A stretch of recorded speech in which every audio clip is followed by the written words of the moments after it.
নমস্কার, আমি সুজাতা। আমার চ্যানেলে আপনাদের সকলকে স্বাগত। আজ আমি আপনাদের বানিয়ে দেখাবো মাছের মাথা দিয়ে লাউয়ের ঘন্ট।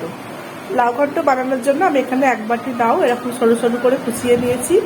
দুটো মাছের মাথা আমি নুন হলুদ মাখিয়ে ভেজে নিয়েছি। এখানে আমি ফোড়নের জন্য নিয়েছি একটা শুকনো লঙ্কা, একটা তেজপাতা, একটু জিরে ও একটু কালো জিরে। আর এখানে নিয়েছি একটা টমেটো কুচিয়ে নিয়েছি, 1 চামচ আদা কাঁচা লঙ্কা বাটা নিয়েছি।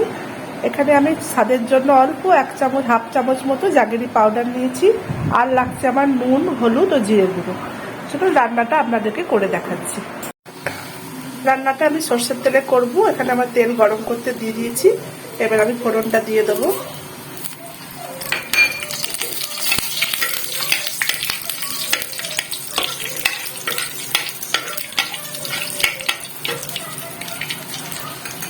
ফোড়নটা একটু ভাজা ভাজা হলে আমি এবার টমেটোটা দিয়ে দেবো।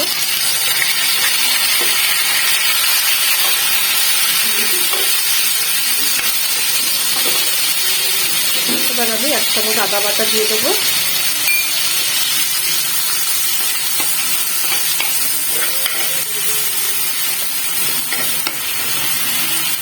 এবার আমি নুন, হলুদ ও জিরে গুঁড়ো মিশিয়ে দেবো।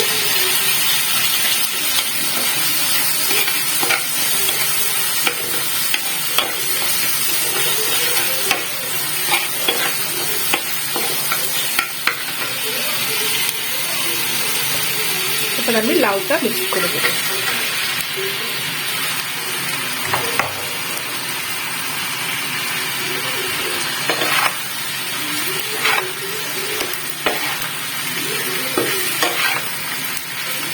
লাউটা ভালো করে মিক্স করে নিয়ে আমি ঢাকা দিয়ে দেবো, দিয়ে গ্যাসটা কমিয়ে দেবো।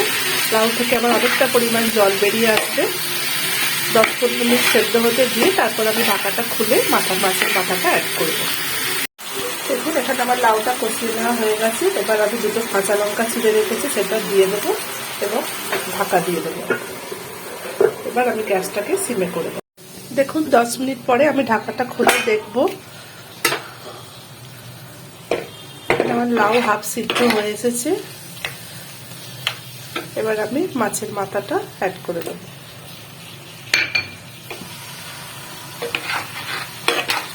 মাছের মাথাটা চাইলে আপনারা ভেঙে টুকরো করে নিতে পারেন, কিন্তু আমি এখানে ভাঙছি না, যেহেতু খেতে একটু অসুবিধা হয়। মাছের মাথাটা আমি গোটাই রাখছি।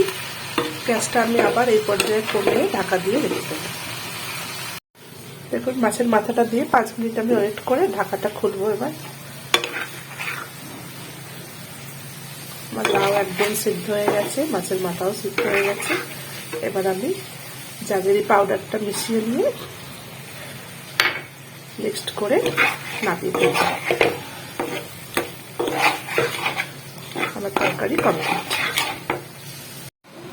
দেখুন এখানে আমার মাছের মাথা দিয়ে লাউ ঘন্ট একদম রেডি হয়ে গেছে। আমার রান্নাগুলো যদি আপনাদের ভালো লেগে থাকে তাহলে চ্যানেলটিকে লাইক, শেয়ার, সাবস্ক্রাইব করে পাশে থাকবেন।